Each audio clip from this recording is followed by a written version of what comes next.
confusion, and lots of questions. I'm Reagan Lopez with continuing coverage of Amarillo College's financial investigation. During Tuesday's board meeting, the Regents heard in detail about the audit. Now they're discussing preventative and legal measures. After 4 months of investigation, the Board of Regents questioned accounting firm Weaver for an hour over their findings. AC President Dr. Jamelle Conner says the college has already implemented immediate controls. Weekly to see where we're sitting with our cash flows. I also get a report that shows every expenditures that we've had over $5,000, so I can be monitoring that. And then another one that we've put into place is that when it comes to CDs, that there are 2 signatures now that the bank takes before they would make any changes or do anything with our CDs. In October, Vice President of Business Affairs Chris Sharp was placed on administrative leave. In November, he resigned. Now with the audit's findings, would AC have fired him had he not resigned? It's hard to say just because of how everything transpired and it actually happened that way. But I am working right now on the Vice President of Business Affairs job description and updating that so we can get that put out and I can start that search for our new Vice President of Business Affairs.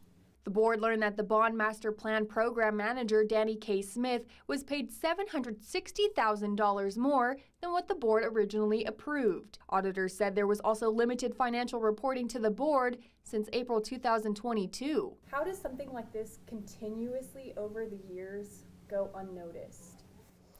I think the hard part with that is that there is a certain expectation, especially when you're talking about someone in such a high level of fiduciary responsibility, to be open and transparent and honest with what's being reported. In a statement exclusively sent to ABC7, Sharp demanded an apology from the college. Here's their response after Tuesday's findings. Well, there is no response to that. What you saw tonight was very clear and compelling evidence that there were things that happened without board authority, without proper board authority. Our auditors said there is policy in place that says we need to approve things that were approved by our former VP. I think as was shared tonight with the auditors that came in and presented their report, that when you look at the lack of procedures that were followed and the standards that we really set for our institution and those that work for our institution,